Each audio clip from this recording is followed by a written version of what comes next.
what goes on thinking about what happens at the Blading Cup course? Well, I think the first thing you have to think about, it's just an event that's on the street. It's a street fair, and we're putting ramps on the street. So you have certain rules, like having a fire lane, or if you notice how we jumped around to different spots. Because the one spot we were in, all the businesses were complaining because they weren't making any money, and they had this huge ramp blocking their view. Yeah. Or it's just tied for space, man. Mm-hmm.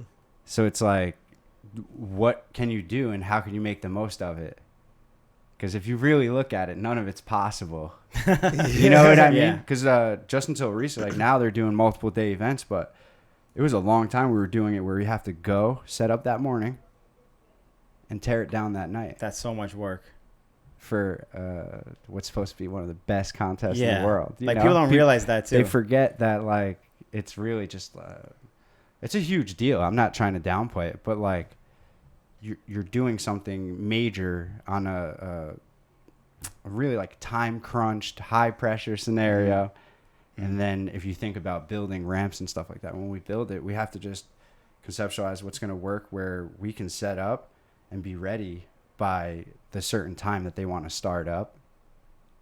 And you have to like predict that too, because the courses I'm sure are different every year as well. So it's like different times to set up different ramps. And then when you get there and you're setting things up, so if you're on a street and the street tilts like that, right? Because it wants to drain the water when it rains. Oh yeah. So when we get there, we build the stuff square. And now all of a sudden we have to start wedging things, and maybe now metals are shorter where we should have made it a little longer, and it throws things off. So there's a lot of troubleshooting in it, you know? Yeah. It's not like just a smooth ride. So do you build ramps slanted for that, or you just adjust it later on? No, we'll just adjust it when we get there. It's easier to do that. Yeah, I would figure it pretty hard to like put a ramp which like the left side is like 3 inches taller than the right side, you know? Yeah. To purposely make an imperfect ramp like that. And then like thinking about design, when we conceptualize, okay, we have this much space. Like 1 year we had to go from the right side of the street to the left side of the street to the right side of the street and leave the center open for a fire lane. Oh, okay.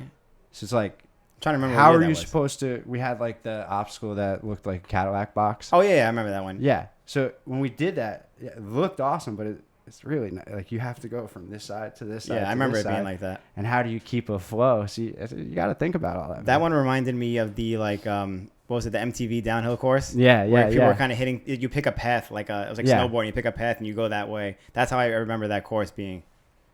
Yeah, I mean, I didn't know you were a big part of the design process as well. Yeah. It's pretty much, you know, like we go back and forth as a group, but I like to show what my thoughts are, and you know, a lot of times they'll run it in my direction. This year specifically, you know, John had a very set standard of what he was looking for and what he was trying to achieve, and we made that identical. Happened. Yeah, exactly. Definitely. Exactly.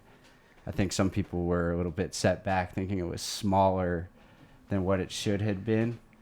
Yeah, so what's that about too then? Because that's like... But I also think, like, to be fair, like, I think the the Blade Cup event is not so much like the gnarliest like kind of competition. I just think it's not like one of the biggest like events that has blading being a part of it. Like, you know, it's like a kind of because like look at the restrictions like we're talking about now. They have a certain amount of space, there's fire lanes, and you're doing the best of what you have while having to have booths and have it in the city in a place where there's foot traffic where people could walk by.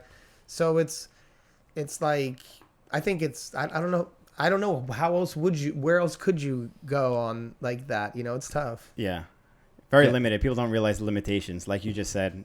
Well, and especially this year, so we had our setup and they had just a couple small obstacles in the middle, and people ask me constantly, hey man, are you going to add something? What's going to be for the finals?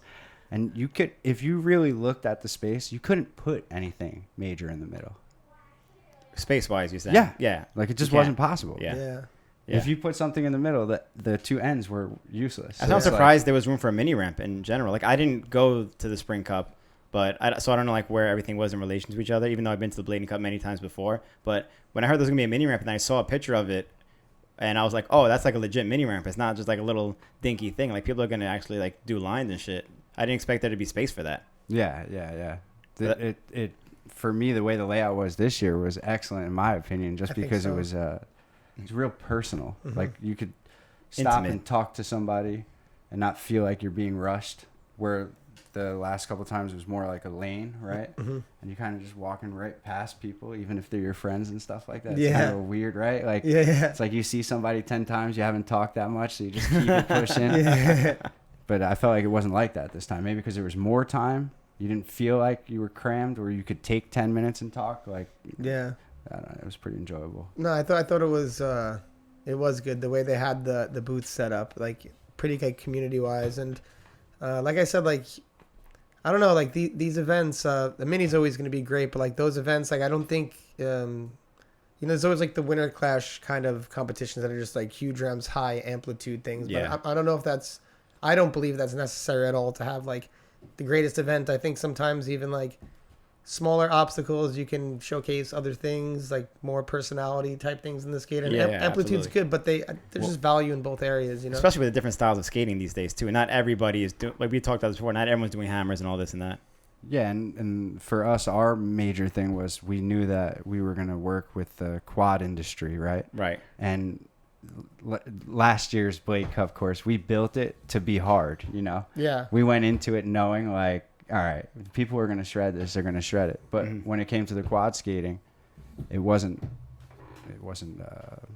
scary, there was actually friends at Blade that are good at skating, couldn't really skate it that well, which is okay, We kind of made it to be hard. So with that being said, knowing that we're having a newer industry that's not really into the competitive side, we wanted to make a course that was achievable. That celebrates like the culture without having to have this super high amplitude, risky kind of obstacles. Yeah. Because it doesn't make it, if like a ton of people can't skate it, then it's not really that much of an event. Well, that's what it is. Having it open to all levels of skating too. Beginners, intermediate, advanced. And if you're watching it, it makes you feel like you have opportunity to do it as well. Definitely. It's more inviting. It's welcoming. It's not like, and if you saw what it was when you were there, it was super consistent. People were killing it. Yeah. No, I love that energy. Like, I think we all come from that generation where it's like the gnarliest trick, like, the toughest thing. But I think that might have been like counterproductive in trying to get people to be a part of it, because it's like creating this huge gap, but making it accessible, like showing that it's fun, showing that you can do it too is... Yeah, that's cool to be a beginner. It's okay to just start something. Definitely. And not be at the same level as somebody who's been doing it for 20 years. Yeah. No, that's okay. That's it's okay to be new and be stoked off of it, That's I think that was like the main mission. I think they accomplished it, dude. Definitely. And I think, John's doing like, and you guys all working with the Blade Cup are doing such good work. That event's getting better and better every year, but this year in particular was like a very special one. These guys do a great job organizing it, man.